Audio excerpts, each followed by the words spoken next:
মানে আমার সাথে সারাসারি করবে বলেই এই ঘটনাটা ধরেন যে ইচ্ছাকৃতভাবে করে আমার উপরে এই দোষটা চাপাচ্ছে।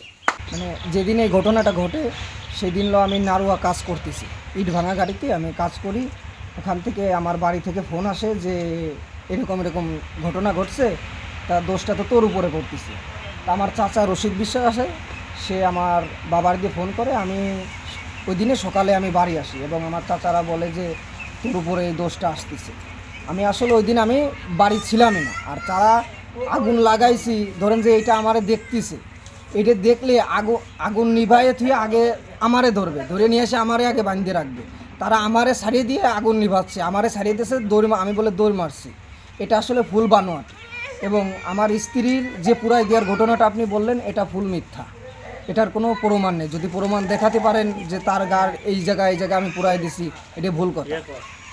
যেরকম অত্যাচারের কথা বলতেছেন, সংসারের প্রথম দিক 2-3 বছর আগে এরকম একটু সমস্যা হয়েছিল, সে চলে গেছিলো। আবার এই সমস্যা 2-1 মাস পরে সে আবার চলে আসে। এরকম 5-7 বার হয়েছে, তার বেশিও হয়েছে। সবাই এলাকার সবাই জানে যে এরকম প্রায় চলে যায়, মেয়েটা রেখে চলে যায়, আবার সে চলে আসে। এই পর্যন্ত চলে যাওয়ার কারণ কি, মানে এইবারকে যে কারণটা বলতে হয় একটা মেয়েলি বিষয়ে, ধরেন যে বহুত আগের একটা ঘটনা নিয়ে আমার স্ত্রী এই বিষয়টা এখন তুলে ধরছে যে তুমি এরকম কি কথা বলো কি না।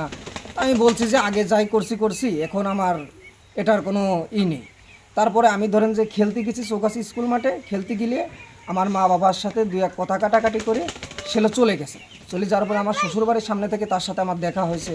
দেখা হওয়ার পরে তাকে আমি আবার ফিরিয়ে আনছি। আনার পরে আমার বাড়ির কিছু দূর আগ থেকে আমি তার অটোয় উঠাই দিছি। অটোয় উঠানোর পরে আমি যখন ব্যাক হয়ে আবার খেলতে গেছি স্কুল মাঠে, সে আবার ওই মুহূর্তে ফিরেই অটোয় উঠে চলে গেছে। যাওয়ার পরে ধরেন আমার মেয়েটা রয়েছে, আমি জানি না, আমি বাড়ির ভাড়া এসে দেখি তারা নাই। এবং আমি পর মুহূর্তেই আমার শ্বশুর বাড়ি ভাড় গেছি। তারা ধরেন যে যা নয় তাই আমার ব্যবহার করছে, অপমান অপদস্থি সবার সামনেই করছে, আমার স্ত্রীও আমাকে করছে। এবং আমার যে শালারা আছে, আমার ছোট শালা, তাদের দিয়েও আমার মার খাওয়ানোর কথা বলছে। এবং একটা অভিযোগ উঠেছে যে আমার মেয়েটাকে আমি ওখান থেকে চুরি করে আনছি। ধরেন যে আমার শ্বশুরবাড়ি চৌকাছি এই জায়গায়, আমার ওখানে দিনের ভিতর 10-12 যাওয়া পড়ে, আমার বন্ধুবান্ধব সব ওই জায়গায়। তা আমি ধরেন যে আমার মেয়েটারে আমি কোলে নিতে গেছি, তারা আমার মেয়েটাকে জোর করে আমার কোলে থেকে কাড়িয়ে নেছে। এবং আমি ওখানেই দাঁড়িয়ে রাখছিলাম, আমি আসিনি, আমার বাড়ি আমি আসিনি। না আসার পরে আমার মেয়ে খেলতে খেলতে যে সময় আমার মেয়ে দূর থেকে আমাকে দেখছে, আমার মেয়ে আমার দিক চলে আসছে। আমি আমার মেয়েটাকে নিয়ে চলে আসছি, কারণ যেখানে আমার সম্মান নেই, যেখানে থাকা যাচ্ছে না, সেখানে আমার থাকার কোনো দরকার পড়ে না।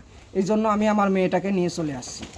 এবং ধরেন যে এর আগেও 5-6 বার তার মেয়ে চলে গেছে, তারা ঠেকাই রাখতে পারেনি কোনোভাবে। ধরেন যে আমার চাচাকে নিয়ে সালিশ পর্যন্ত বইছে, 75,000 টাকা আমার কাবিন করা, সেখানে 40,000 টাকায় মিটকুট হয়ে গেছে। আমার আব্বু আমার 15 দিনকে সময় নিয়ে আসছে যে 15 দিনের ভিতরে আমি টাকা ম্যানেজ করে আপনাদের সাথে আবার যোগাযোগ করতেছি। 3 দিনের মাথায় সে আবার ঢাকার থেকে আমার সাথে চলে আসছে। কোনোভাবেই তারা আমার ঠেকাতে পারে নাই আমার স্ত্রীকে। এইবার চলে গেছে, এইবার মানে আমার সাথে সারাসারি করবে বলেই এই ঘটনাটা ধরেন যে ইচ্ছাকৃতভাবে করে আমার উপরে এই দোষটা চাপাচ্ছে।